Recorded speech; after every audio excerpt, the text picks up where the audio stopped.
స్వామివారు వారి యొక్క శ్రీచరణములకి శిరస్సు సభక్తికంగా నమస్కరించుకుంటూ ఆలయ అధిష్టాన దేవతలకి ప్రణామాలు చేస్తూ వేదికపై విరాజమానమైనటువంటి బ్రహ్మశ్రీ రేవెల్లి రాజు శర్మ గారు, మానగంటి మల్లయ్య గారు, ఈ సభ యందు ఉపస్థితిలో ఉన్నటువంటి భక్త మహాశయులందరికీ కూడా హృత్పూర్వకంగా ఓం నమో నారాయణాయ స్మరణలు తెలియజేస్తూ ప్రియాత్మ బంధువులారా, మరి స్వామివారి ద్వారా సుమారు 21 సంవత్సరాల పూర్వం గీతా మందిర నిర్మాణం జరగాలి ఒక బీజం వేశారు స్వామివారు. ఆ బీజం పెరిగి పెద్దదై శాఖలుగా ఈరోజు ఇంతటి గొప్ప ఫలాన్ని, మనకి ఆధ్యాత్మిక ఫలాన్ని అందించింది.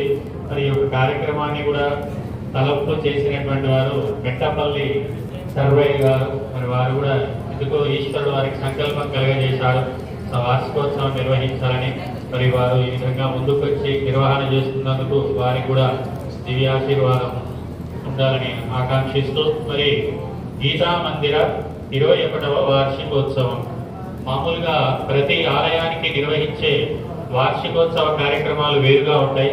గీతా మందిరానికి ఎలా ఉంటాయంటే అక్కడ ఖచ్చితంగా గీతా పారాయణం ఉండాలి, గీతా హవనం ఉండాలి, శ్రీమద్ భగవద్గీతపై ప్రవచనం ఉండాలి అనేది అనాదిగా వస్తున్నటువంటి ఆనవాయితీ. దాన్ని అనుసరించి ఇక్కడ కూడా మనం గీతా ప్రవచనం కొద్ది సమయం ఉన్న దాంట్లోనే చేసుకునే ప్రయత్నం చేద్దాము. మరి శ్రీమద్ భగవద్గీత మరి అది ఎలాంటిది? గీత యొక్క ఆరంభంలోనే మనం చెప్తాం, అద్వైతామృతవర్షిణి భగవతి అష్టాదశాధ్యాయిని అని ఆరంభంలో చెప్తాం. భగవద్గీత ఎలాంటిదంటే అద్వైత అమృత వర్షిణి, అద్వైతామృత ధారలను వర్షింపజేసేటటువంటిది శ్రీమద్ భగవద్గీత.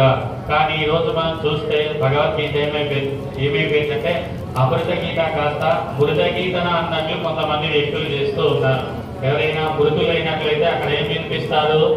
జాతస్య హి ధ్రువో మృత్యుః ధ్రువం జన్మ మృతస్య చ. పుట్టిన వానికి మరణము తప్పదు, మరణించిన వానికి తిరిగి మళ్ళీ పుట్టుక తప్పదు అనేటటువంటి క్యాసెట్లు వినిపిస్తూ ఉంటారు. కానీ అది కాదు, మృత గీత కాదు, అమృత గీత. మళ్ళీ తల్లి గర్భంలోకి ప్రవేశించకుండా జన్మరాహిత్యం, ముక్తి మోక్షాన్ని అందించేటటువంటి గొప్పనైనటువంటిది శాస్త్రం, గీతా శాస్త్రం. అందుకే మనకి భగవద్గీతలో కూడా ఈ అమృతం అనే శబ్దాన్ని పలు చోట్ల భగవానుడు ప్రయోగం చేశారు. సోమృతత్వాయ కల్పతే అని భగవద్గీత 2వ అధ్యాయంలో చెప్తాడు. అదేవిధంగా 12వ అధ్యాయంలో మనం చూసినట్లయితే ఏదు ధర్మ్యామృతమిదం, ఎవరైతే ఈ ధర్మ్యామృతమైనటువంటి భక్తుడి యొక్క లక్షణాలు పాటిస్తారో వాళ్ళు నన్నే పొందుతారు అనేటటువంటి విషయాన్ని కూడా 12వ అధ్యాయంలో తెలియజేశారు. కాబట్టి ఇది ఏమిటంటే అమృత ప్రదాయిని. అమృతత్వం అంటే ముక్తి మోక్షం, దాన్ని అందించేటటువంటిది.